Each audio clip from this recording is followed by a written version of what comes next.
Salam jumpa pemirsa dimanapun Anda berada saat ini. Saya akan menghadirkan salah satu orang tokoh seni dalam bidang wayang golek. Beliau adalah seorang dalang yang masih muda. Ya, Kang Aan namanya. Kang Aan silahkan berbagi dengan pemirsa semuanya, agar pemirsa tahu bagaimana wayang golek dimainkan, bagaimana cerita dari wayang golek tersebut, dan bagaimana perjalanan karir Kang Aan sendiri. Silahkan. Assalamualaikum warahmatullahi wabarakatuh. Perkenalkan, nama saya Aan Anjasmara. Nama Aan Anjasmara itu diberikan dari orang tua saya, merupakan nama lahir, nama pertama.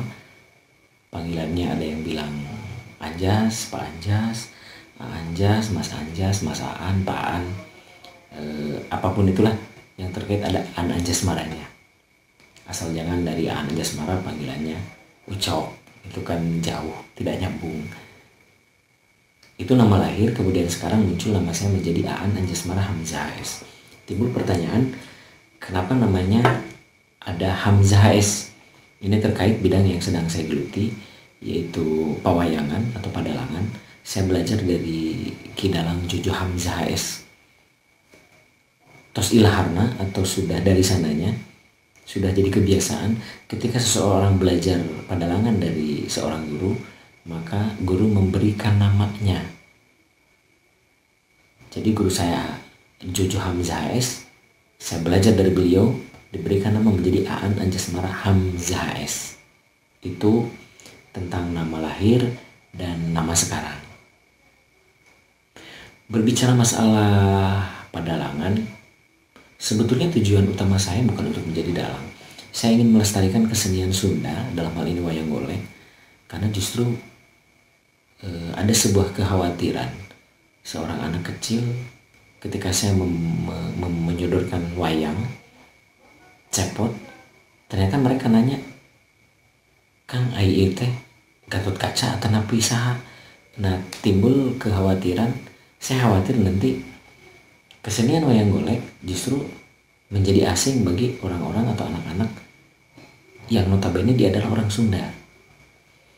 Nah, itu kebetulan juga dengan penelitian saya di studi pendidikan, meneliti tentang wayang, budi pekerti wayang. Jadi saya meneliti unsur-unsur budi pekerti yang terkandung dalam kisah Mahabharata, Ramayana, dan Asmara Rudira. Kalau Mahabharata itu jelas itu adalah buku induknya, Ramayana adalah buku induknya.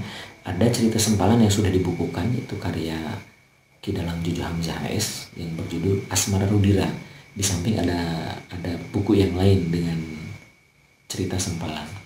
Saya mengambil banyak sekali nilai-nilai budi pekerti yang bisa diaplikasikan dalam kehidupan sehari-hari. Dalam hal ini adalah para pelajar, sehingga bisa terintegrasi.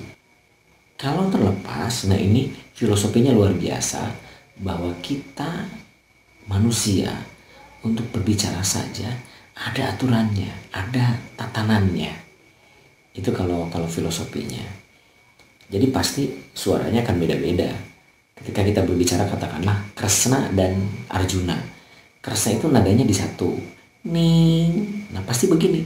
Kalau Arjuna di empat, nang. Nah ketika Kresna bertanya, ning, Pandarus memberikan aba-aba, ning, yayi,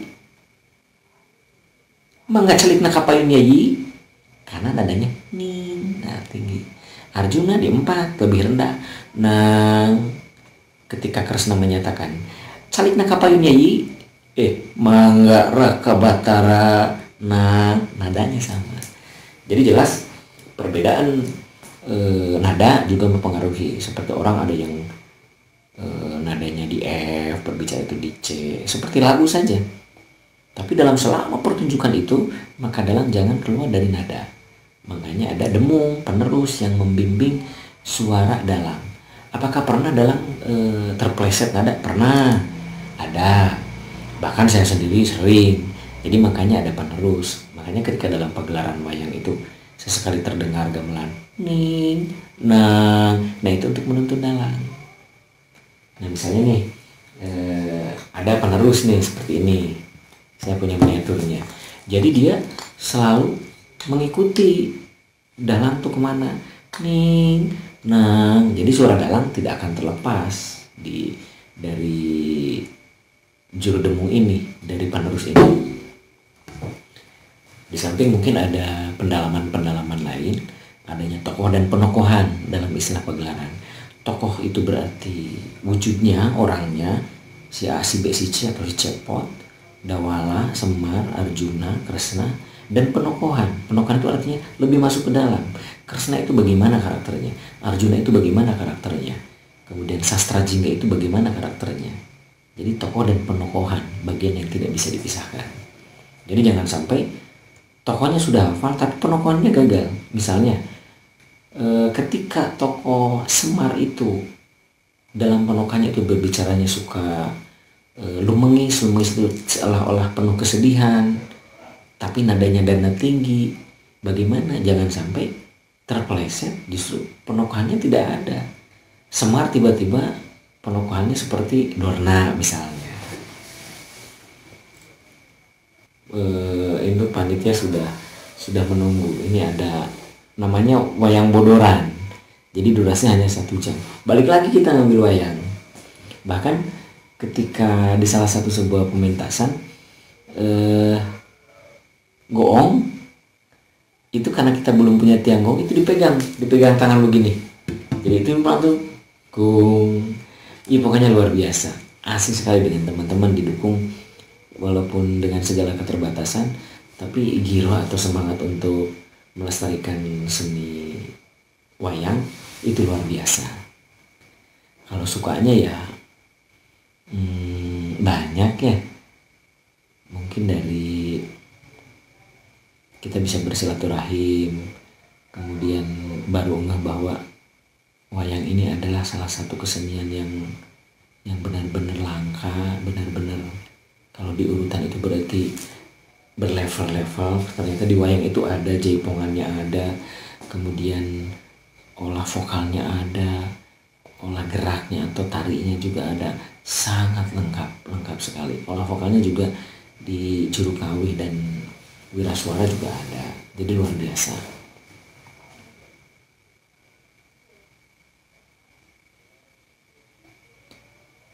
Memainkan wayang boleh. Saya ada wayang Gatot Kaca ya, atau wayang hal ini Narayana. Jadi sebelum menjadi Bathara Kresna. Bentar.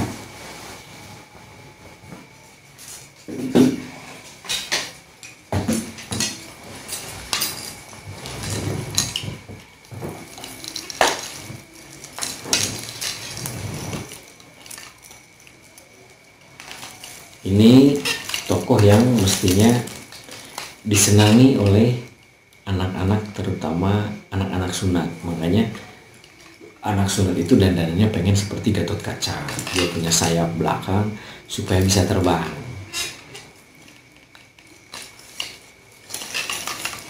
Wah, agak susah juga ya. Nah, ini Gatot Kaca datang dari atas.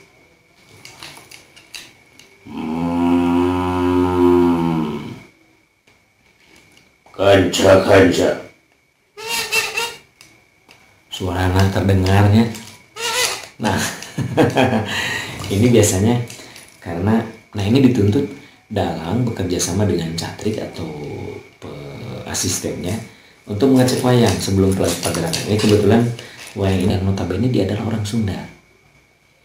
Nah itu kebetulan juga dengan penelitian saya di studi pendidikan, meneliti tentang wayang, budi pekerti wayang. Jadi saya meneliti unsur-unsur budi pekerti yang terkandung dalam kisah Mahabharata, Ramayana, dan Asmara Rudira. Kalau Mahabharata itu jelas itu adalah buku induknya, Ramayana adalah buku induknya. Ada cerita sempalan yang sudah dibukukan, itu karya Ki Dalang Jujo Hamzah HS yang berjudul Asmara Rudira. Di samping ada buku yang lain dengan cerita sempalan. Saya mengambil banyak sekali nilai-nilai budi pekerti yang bisa diaplikasikan dalam kehidupan sehari-hari. Dalam hal ini adalah para pelajar, sehingga bisa terintegrasi nilai-nilai budi pekerti luhur itu ke ke dalam mata pelajaran bahasa Indonesia.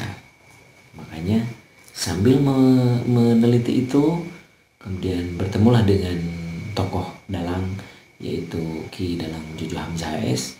Sambil menyelam minum air, sambil meneliti tokoh-tokoh wayang golek, saya pun sambil belajar. Dan ketika beliau ada manggung malam, saya ditawari untuk manggung siang. Kemudian ternyata ya bikodarilah, terus jalan cerita bersambung. Akhirnya saya ada yang mengundang untuk pagelaran malam hari.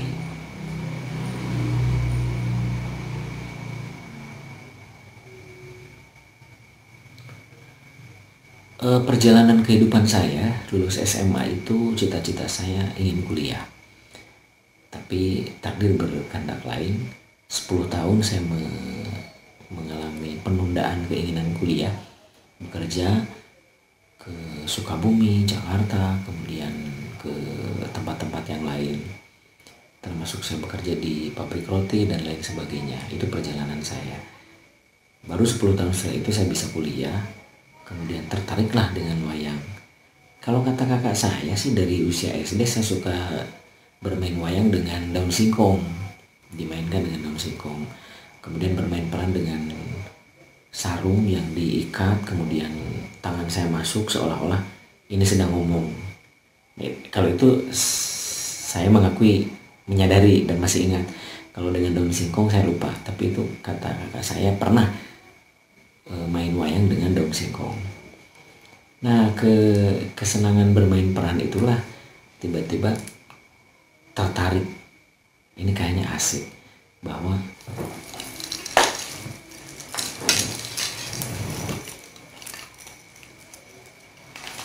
ini tokoh yang mestinya disenangi oleh anak-anak, terutama anak-anak sunat. Makanya anak sunat itu dandanannya pengen seperti Gatot Kaca. Dia punya sayap belakang supaya bisa terbang.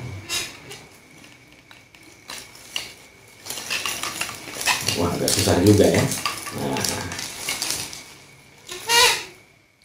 ini Gatot Kaca datang dari atas.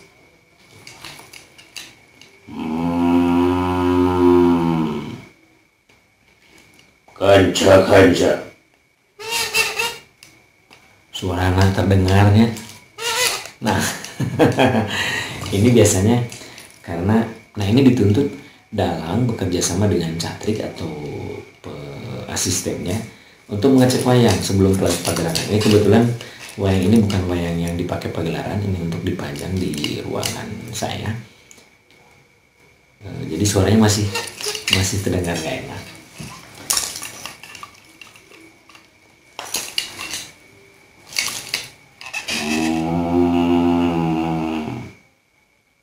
Selamat malam.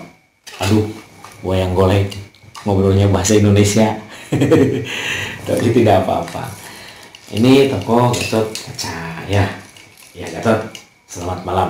Selamat malam. Wilujeng wengi. Selamat malam. Pakai bahasa Sunda, Wilujeng wengi. Wilujeng wengi. Selamat malam. Wilujeng wengi, sok. Selamat malam. Wilujeng wengi. Aduh, sok duduk lagi ya. Nah, itu pengalaman saya tentang wayang golek. Yang jelas harapan saya kepada kaum muda, siapa lagi yang akan melestarikan kesenian ini kalau bukan kita? Jangan sampai kita ingin menikmati wayang golek itu harus terbang ke luar negeri. Orang-orang Prancis, Belanda, Australia, atau yang Swedia, mereka sudah mulai mempelajari tentang seni pewayangan. Masa kita sendiri, orang yang punyanya gak mau mempelajari? Apa mau nanti anak-anak mengakui, menyadari dan masih ingat, kalau dengan daun singkong saya lupa, tapi itu kata kakak saya pernah main wayang dengan daun singkong. Nah, kesenangan bermain peran itulah tiba-tiba tertarik. ini kayaknya asik, bahwa ada sebuah media teater boneka yaitu wayang bisa menyampaikan pesan-pesan moral kepada orang lain tanpa harus menyinggung langsung kepada orang yang kita maksudkan, tapi kepada tokoh wayang. Tapi saya yakin karena tokoh wayang adalah perlambangnya manusia dalam kehidupan, saya kira itu bisa mewakili.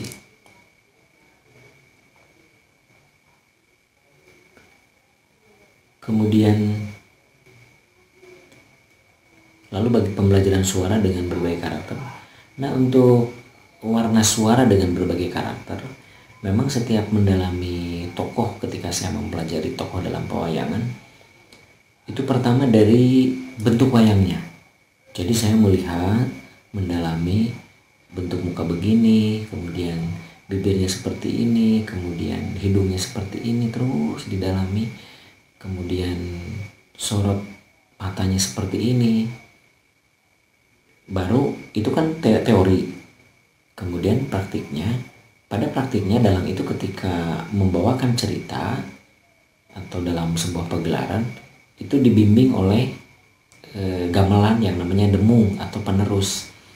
Jadi dalang jangan sampai keluar dari patokan demung, alat musik dalam gamelan. Jadi dia, si penabuh ini menuntun dalang. Jadi ketika katakanlah demung memukul nada ning nang, nah suara dalang jangan lepas dari itu. Ketika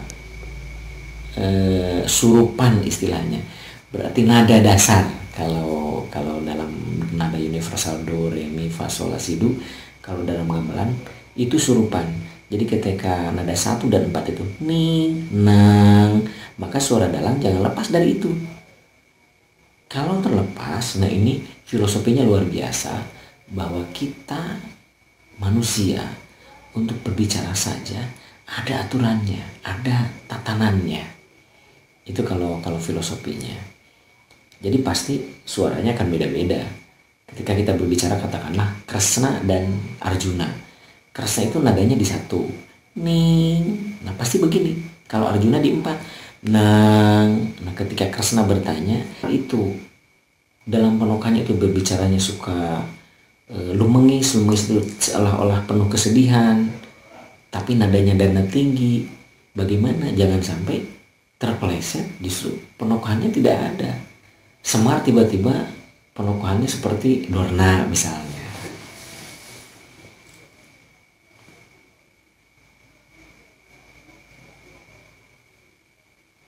Nah, untuk teman-teman, jangan pernah rugi ketika kita menggeluti satu bidang. Apapun itu, mau di seni tradisi, modern. Nah, untuk teman-teman yang menggeluti tradisi, jangan pernah berpikir ini apa-apaan saya mempelajari ini. Tapi berpikirlah bahwa saudara sudah melibatkan diri untuk melestarikan seni yang merupakan warisan para wali. Itu yang harus diingat.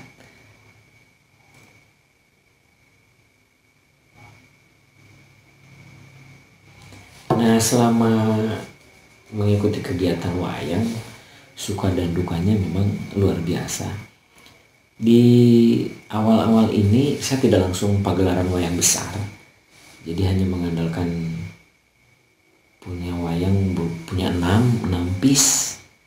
Tokoh Semar, Cepot, Dawala, kemudian Gatot Kaca, Patih Beureum itu Patih yang Punggawa, Patih yang wajahnya merah, itu biasanya sebagai tokoh antagonis. Kemudian ditemani tokoh Denawa yang lebih dikenal dengan para buta-buta. Nah, itu untuk menemani. Hanya 6 wayang. Bahkan kita ketika manggung, karena saya belum punya musik pendukung, saya mengedit dari pagelaran-pagelaran yang sudah ada. Mudah-mudahan jadi keberkahan mereka karena sudah digunakan potongan-potongan musiknya menggunakan laptop. Ketika klik, ini wah tokoh Semar harus keluar. Klik lagi, oh ini tokoh Cepot. Baru kita komunikasi. Itu sempat kita mau berangkat, wayang ketinggalan. Jadi sudah setengah jalan. Jadi wayang itu kan dimasukkan ke dalam tas keyboard. Karena memang jumlahnya 6. Sudah siap, kita berangkat, tengah jalan, baru ngeh. Wayang ke bawah enggak. Nah, baru semua terperanjat. Sementara hari sudah larut, itu panitia sudah menunggu. Ini ada namanya wayang bodoran. Jadi durasinya hanya 1 jam. Balik lagi kita ngambil wayang. Bahkan ketika di salah satu sebuah pementasan goong itu karena kita belum punya tim. Nah, terkait dengan masa pandemi ini saya kira dituntut kita para pelaku seni, kalau dalam istilah bahasa Sunda, ngindung ka waktu nggak bapak ka zaman, nyigelan zaman. Dulu mungkin memang pagelaran wayang itu harus sentral di satu tempat, lapangan luas, orang-orang berkerumun banyak nonton. Nah, mungkin sekarang karena sudah zaman teknologi, saya kira waktunya kita pun untuk berbagi, untuk mendalami bahwa informasi tentang pagelaran wayang, tentang isi cerita wayang itu bisa menggunakan teknologi, misalnya virtual, atau kemudian pertunjukan melalui media YouTube, ada media Instagram, atau mungkin status WhatsApp. Yang jelas niatkan untuk ini hanya media, wayang hanyalah media untuk menyampaikan informasi, menyampaikan saran dan pesan yang bernilai, yang memiliki nilai-nilai kebaikan untuk mengajak orang berbuat baik. Masa pandemi bukan penghalang untuk berkarya. Justru masa pandemi ini mengajarkan kepada kita bagaimana bersahabat dengan keadaan tanpa harus mengurangi dan berhenti berkarya. Itu barangkali tehanan ini. Terima kasih. Assalamualaikum.